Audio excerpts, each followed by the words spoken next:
Hello, everyone. This is Toyin Umesiri, and I'm bringing to you again, Ask Toyin. This is a new series where, we have our followers and members and clients. People submit questions directly on my website, toyinumesiri.com, and then I use this opportunity to address those questions. For today, there are two questions that I'm going to be tackling. One of it is on women in business, from Diana in Tanzania. And she asked, how did you make it as a woman? Do you face challenges? And how do you overcome them? So I'm going to share a little bit about that. And then the second question I want to address today was one I got on Clubhouse. So I was in the room and there was this discussion about business development, and someone asked this question along the lines of, why do people not want to pay for services that they know they need and they know it would also help them grow? So I have a perspective on that in terms of me being a business owner, providing services, as well as, just teaching business development principles and business growth principles anyway. So I do have some insights on what you could do if you're also a business owner, in terms of how you design your business model. So good morning, good afternoon, good evening, depending on where you're joining from. If you're live, do say hello. This is going to be a little bit interactive. So again, we have two questions. I'm thinking of going with the business development one first before I go into the women in business, like being a woman and doing my thing and all of that. So the one on business development, that talks about why do people not want to pay for services and that they know they need and would totally be a game changer for them. So what I would say is, human nature, by human nature, free is good. That's why we have Facebooks and the Instagrams of the world, in terms of freemium model and all of that. As you're building your business, depending on what value you're trying to deliver, right? I usually teach this 6-step process that I go through to design a winning business model, to make sure you understand who you're trying to serve, your value proposition to them, and also making sure that there's clarity in terms of your business model, right? The person using your service may not be the one that you're going to make money from. Let me explain, right? For example, Facebook, right? People get to what they're selling is eyeballs. What it means is, we all get to be on their platforms like LinkedIn and all of that. We all get to use their services. We access it. If you are not on their premium model, then you're accessing it primarily free. However, their business model is that advertisers are the ones who also want to use those platforms to reach their consumers and their platform users, with their promotional ads and all of those things. So their business model is such that it's free to a category of people, right? They provide amazing services for a group of people, but then they use their revenue is secured from another stakeholder that uses their platform. So free works in that way. But definitely, okay, one of the things I also teach, I have a class coming up in July, by the way. You can find out on my website, toyinumesiri.com. In that particular class, I combine business model and export development. Those are two things I usually teach it separately, but for July, I'm combining both as well. I see Adindu joining. Welcome. Thank you. If you have any questions, do drop it, or as well, if you want me to cover any of the questions in depth, go to toyinumesiri.com after this show, and then you can submit your questions as well. So as I was saying, one of the things I also teach is along the lines of for-profit, not-for-profit, the major difference if you're leading a for-profit business or not-for-profit. I like to say, not-for-profit is also a model in itself where you're bringing value into the marketplace, but the person you're delivering the value to, you already recognize that that person cannot afford that value at the price it takes to bring that value, right? Because you have expenses, you have overhead, you have all of this operational cost. Not-for-profits and a for-profit both have operational costs that they have to use to bring value into the marketplace. Everybody needs to realize that, right? So the difference, I would say, between a for-profit and a not-for-profit in the sense of business model, the way I describe it is that for-profit, you're delivering value to people and you're asking for them to be the ones to pay for it, right? Whereas, not for profit, the person that is going to receive that value, right? Whether it's a shoe, it's a clothing, whatever it is you're bringing value, water, whatever services you're bringing through your model to the marketplace, you already recognize that that value is higher than the people can afford. Okay. So you're then going to work with other stakeholders, right? Those are your donors. You have to work with them, right, to make sure that you also deliver some type of benefit to them enough that they can, donate for you to keep delivering that value in the marketplace. So in a way, both of them have operational costs, expenses, staffing. It's expensive. Nothing is free in the world. Nothing is free.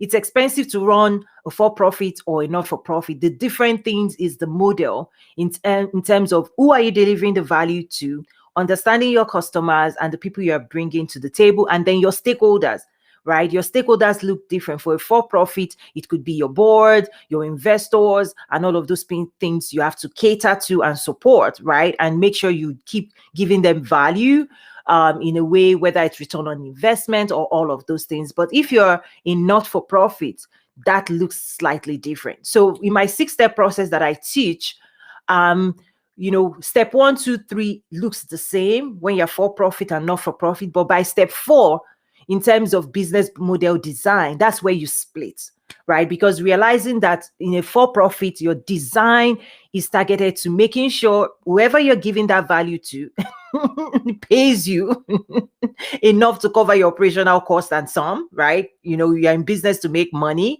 not to break even. Really, over time, you want to really, create wealth through your business. That's why what you're in business for, right? But in not-for-profit, right, you have another group of people, your donors. And one thing I try to tell people in not-for-profit, your not-for-profit can grow as big as your vision takes it, right? Not-for-profit is big business in of itself. But I see a lot of people not realizing that they're not applying business principle even in their not-for-profit. It's a business, but in my opinion, the only difference is you're bringing like you need your employees. It looks in my own business mind, your operational cost is you're a business. The only thing is that your business model is one that somebody else is responsible for funding all the activities you're doing, because the people you're bringing that water, shoe benefits to, you already know they cannot afford it. So you're in business on behalf of those people. But guess what? Your donors, you still have to the value if you know how to create value for your donors, you're going to get them to donate more. That's where the breakdown is that a lot of times people don't apply business principles in engaging with their donors, not realizing that you have to build a long-term relationship, that the donor that gave you something today, if you treat them well, they can keep buying into your idea. They can keep moving on behalf of your why. They can keep it. But if you don't manage that relationship, you're not going to be able to go back to them over and over and over again. So anyway, those are some of the things. Now, directly to that question in terms of why do people not want to pay? Why should you pay if you don't have to pay? We are the same. But one thing I do say, excuse me, I have water here. Yes, you have to drink your water, ladies and guys. So what I do have to say is that because people always want free, myself included, right? I'm not excluding myself. It means that how you design your business has to be on point. You have to actually over-deliver, particularly after COVID, right? People have options. So your value proposition must be so compelling, right, for you to actually secure the right consumer. So the assignment is on us as business leaders to make sure that our business model and value proposition is compelling enough, and that the perception of the customers in terms of the real value of what it is you're bringing, that it is compelling enough that they, in their mind, it's subjective in their mind. Yes, the value, is what's that. There's also marketing and strategic positioning. There's so much more to all of this. And that was my feedback to them, that it's actually on the business person. Like, all of this thing you're talking about is just consumer insights. If you know the behavior and the mindset of the people that you're trying to serve, then factor that in designing your business model in such a way that the value you're bringing is perceived as such. Now, having said that, there are certain things that is easier to sell consumables than than what I would consider to be self-help, self-improvement. Because that's why, if you think about it, what Instagram, for example, it's easier. I mean, I have my own lipsticks. Let me give a sharp plug. Mobile Beauty. So I have a beauty brand that I run as well. And what I find is that it's actually easier to sell a lipstick. Look good, feel good, yay, right?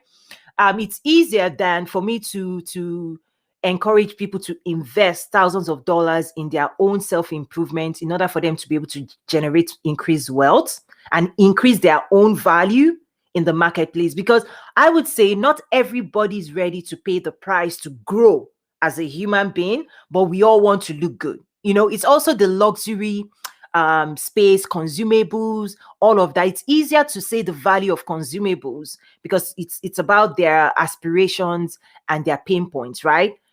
Then for you, I mean, it's my opinion, you're going to get a smaller set of people if you're in the type of industry I'm in, professional service, in terms of the training, the capacity building, the events, the type of things that we do.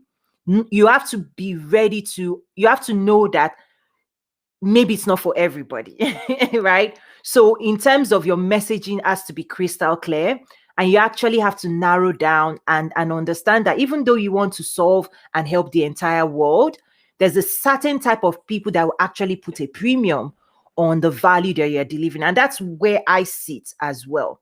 Like, this was one of those things that I had to, be clear on, that while, yes, we're on social media and all of those things, and we're providing value and all of those things, the real work that we do in private, the services, the consulting services that we offer, and the training, not everybody understands and is ready to go on that long journey of wealth creation, right? When we say international trade with Africa, export development, these things require you investing not just your own skills, but it's so intense that I in a way, I apply empathy, in the sense of not everybody is ready to pay the price that I've paid to become the person I am, the woman of influence. And I'm going to start moving into the next question in terms of, the question from Diana in Tanzania. How did you make it as a woman? Do you face challenges, and how do you overcome them? So I'm going to start slowly moving into that second question. But what I want to also say is that, where do you find gold? Where do you find diamonds? Things that are of increased value are not at the surface, right? Gold is not on the surface, and also the aspirations that people have to create wealth, to build a business. I usually just, in my own empathetic way, share with them, like, what you're looking for, you have to dig for it. You have to invest time. You have to commit to it. You have to, it's like, I want to be a doctor. Great. You can be on social. Can you be a doctor by being on social media? No, you have to subject yourself to a certain level of training for you to come out with your aspirations. But a lot of times people don't see that, they say, okay, I want to build a business, but have you subjected yourself to acquire the skills enough to build the business it is you want to build, the type of business, not just any business, the vision you have, how big it is you want to go? Have you subjected yourself to such rigorous training to acquire the skills? I don't think people make that correlation. The other way I try to describe it, even in the context of business development, people say, oh, Toyin, Oh, we like what you're saying. I have a business plan. I'm like, okay, step one, business plan, check. But your business plan is just like a building plan. Okay. Yes, you work with an architect or financial person to create and write a fantastic looking business plan. But you're aware that having a business plan on paper is not equal to, right? Just like having a building plan on paper is not equal to the building. It's the same thing. Having an amazing plan on paper is not equal to having a business. A business is built over years through expertise, right? So that patience, empathy with yourself and with other people, this is one of the things where, for me, leaving corporate to do this is because, you know you can do it one leg in, one leg out, but to get the results and the impact that I want to have in the world with the work that I'm doing, I can't do it halfway in, halfway out. That was my own conclusion. Like it required all of me, right? And that's why. But people see the results now and they say, "Oh, yeah, yeah." I'm like, are you ready to go on the journey? Are you ready to pay the price? What we can do is say it's not easy, but we can support you on that journey to make it easier. Yes, you can spend 5 years, 3 years to go acquire. Eventually, if you're smart, you acquire all of this knowledge eventually, but you would have invested so much more versus working with a coach or a trainer and all of those things. So that's just what I would say is that as a business person designing your business model, knowing the people you're trying to serve and making sure that you apply that in designing your business model is key.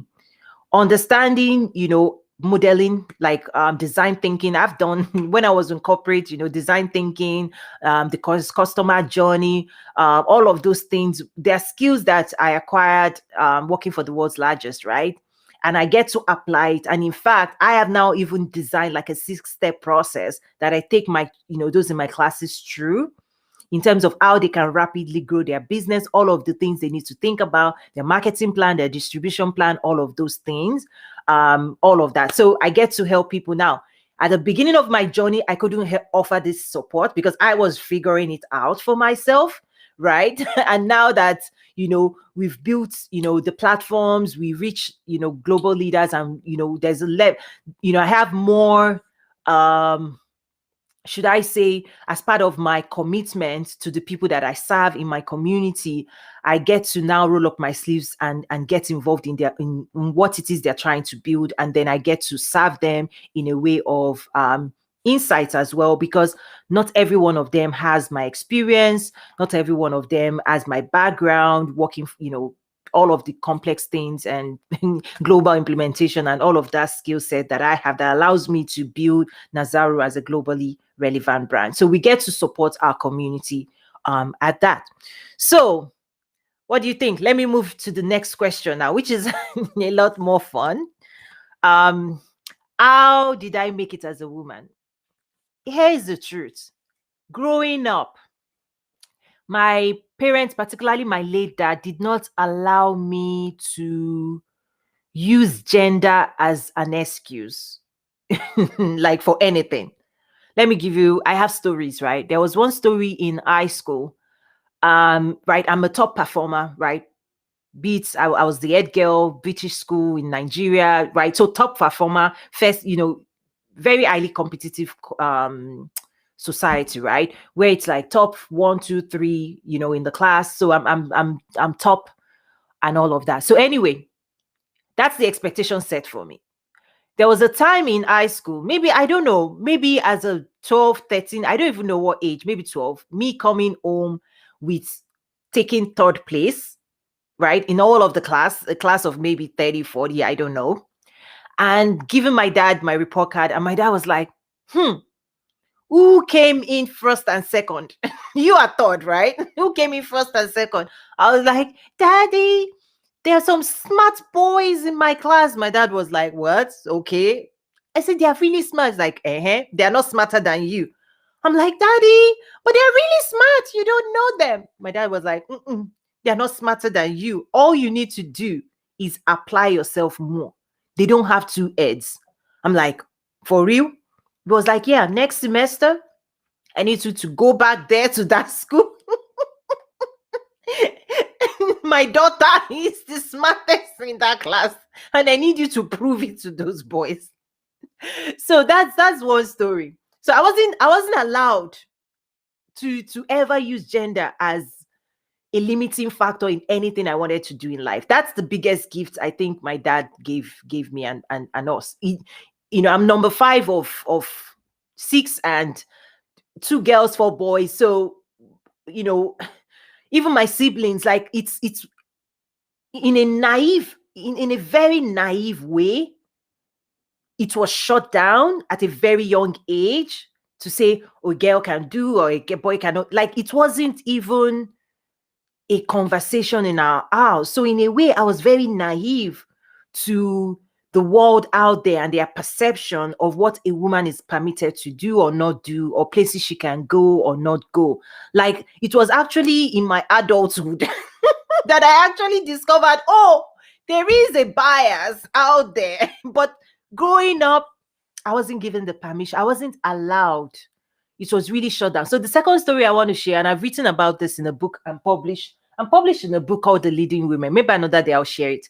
But it's me as a teenager on the continent in Africa. I had my first degree in Nigeria, and then came to the US for my master's in information system from Central Michigan University, Chippewa. Okay, so I remember learning how to drive in the crazy roads. Like, it's really, you have to driving in African major cities is like for the wits. You have to have a kind of different stamina. So I'm learning how to drive. My dad is teaching me how to drive and navigate the streets, and is right here sitting next to me in the passenger seat and guiding me. And I'm like, just imagine, maybe 16, 17, I can't remember the age.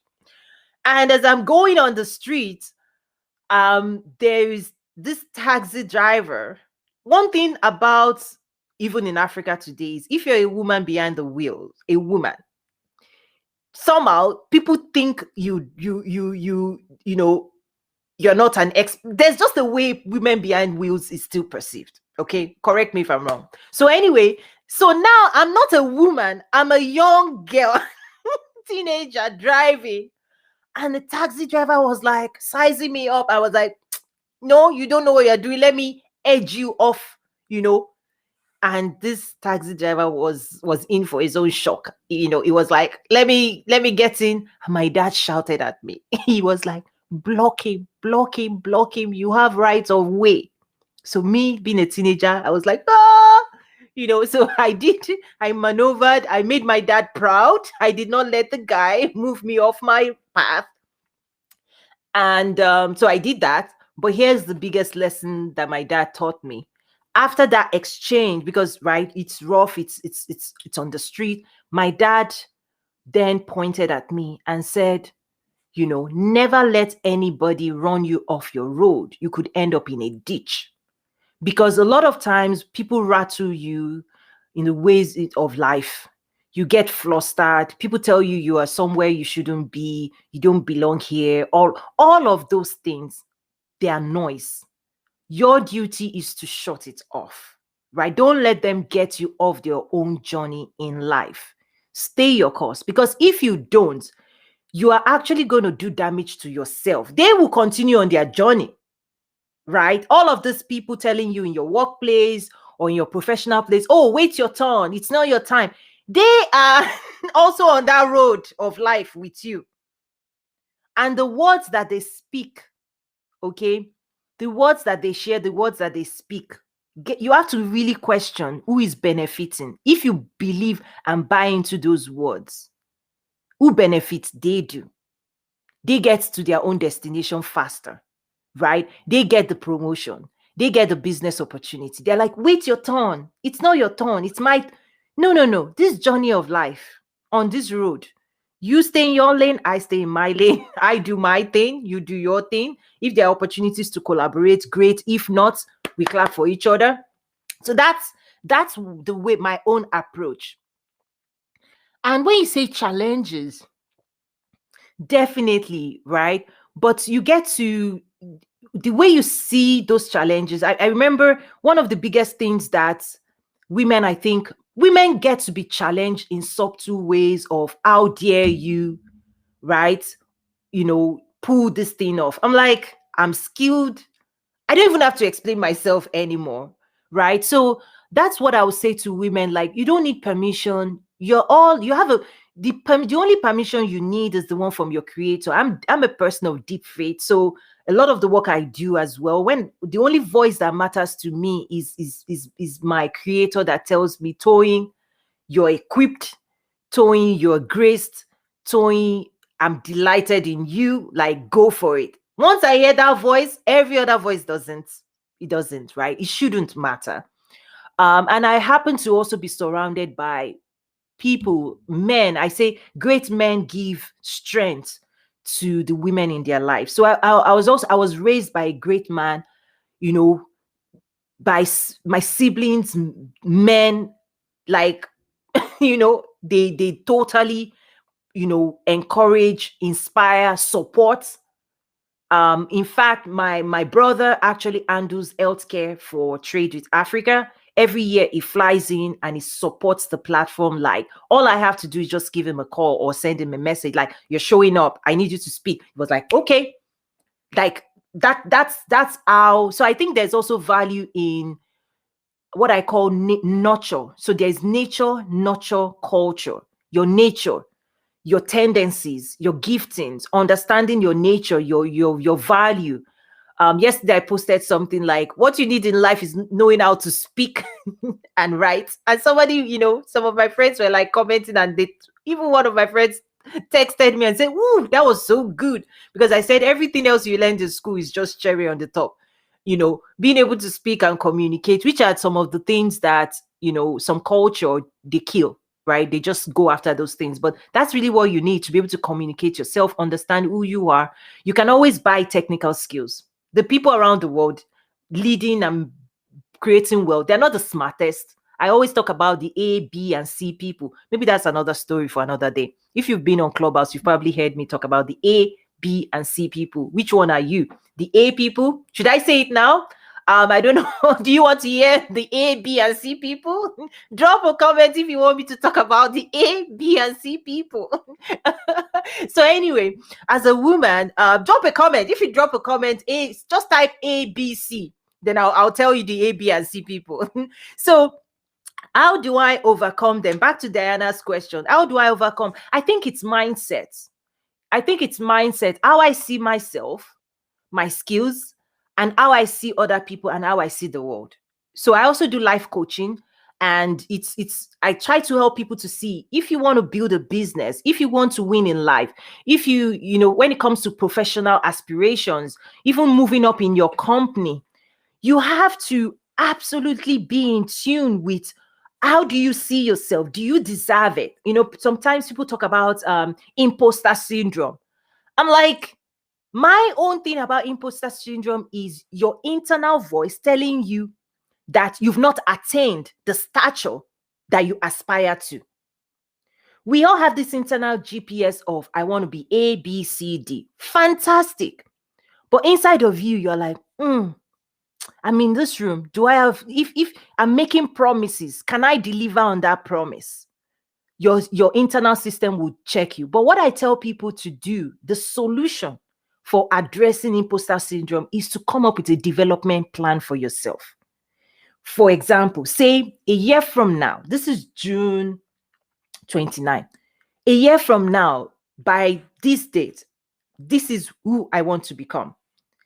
And then creating a plan that says, I'm going to go for classes, I'm going to go for workshops, I'm going to go for this event, I'm going to expose myself to this place. Like, I want to be able to speak. Okay, I'm going to stretch myself. I'm going to go beyond my comfort zone. I'm going to speak at this event. Like, creating a plan that really pushes you beyond your current capacity.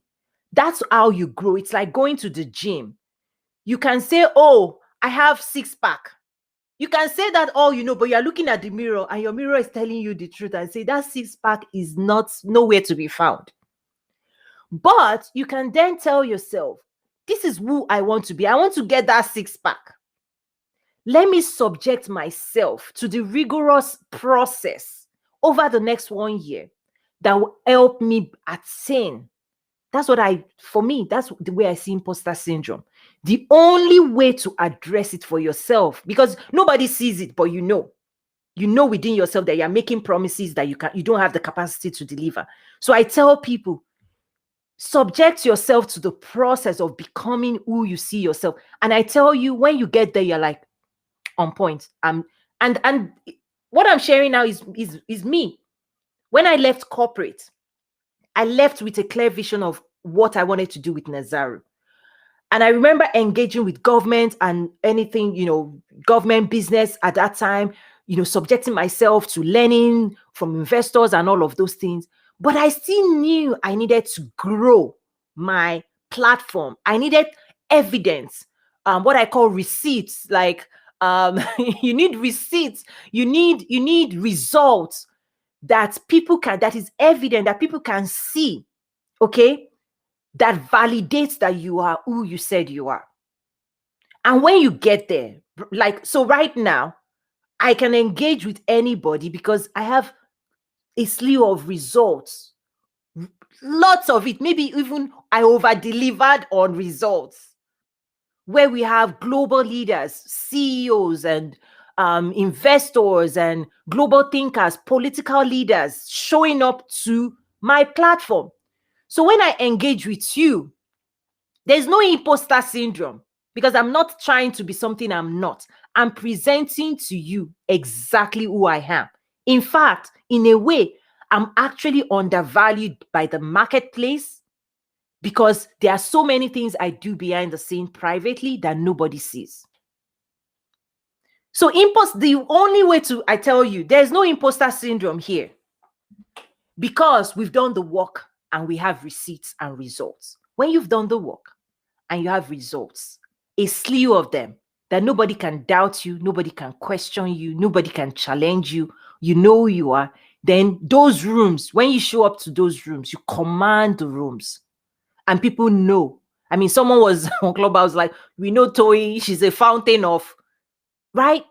So there's no imposter. That's how you really address imposter syndrome, even as a woman leading, a woman of influence. The only way to address it internally is to have results to show.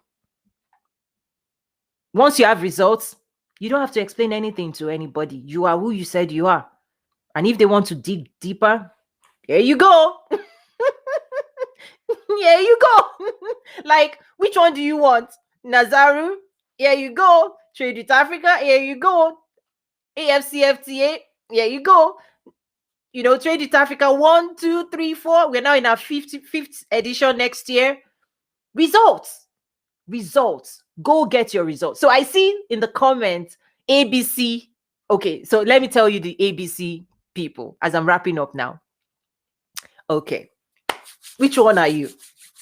The A people, they are the ones with skills, competency, intelligence, IQ. They are the professors. Smart, the smartest people, top performers. The B people are the managers of the A people. We have to manage people to keep generating those outcomes. Those A people, the programmers, the front line, they are the smartest people in the world. The C people, they cannot manage. They don't have the skills. But guess what? They are the ones crafting business model to use both the A people and the B people to generate returns.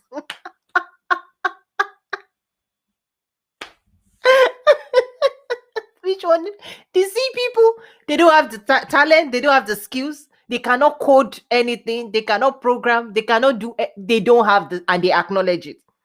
They cannot manage anybody. They don't have the patience to manage anybody. But their laziness is a gift to the world, because it's because of them we have Wall Street. They would gamble on the A and B people. They are the investors in a way. Or okay, this is where I have to be careful, right? Not all of them. I'm just generalizing. So what it means for me is being an A person is not enough to create wealth. The C people are the ones actually, their gift is seeing talent in other people, Being able to bring talent, bring resources, bring investments, and making magic out of those things. Those C people, they're the ones that are giving presentations. They did not do the work, right? If you're in corporate, they're not the ones that did the programming, but they're the ones, right, that would give that they would tell the story of how the work was done. They didn't contribute in terms of technical, but the way their contribution to the world is their ability to tell the story. And that story is how companies get valuated, right? It's the branding, it's the marketing. Those are incredible skill sets. So what do I do?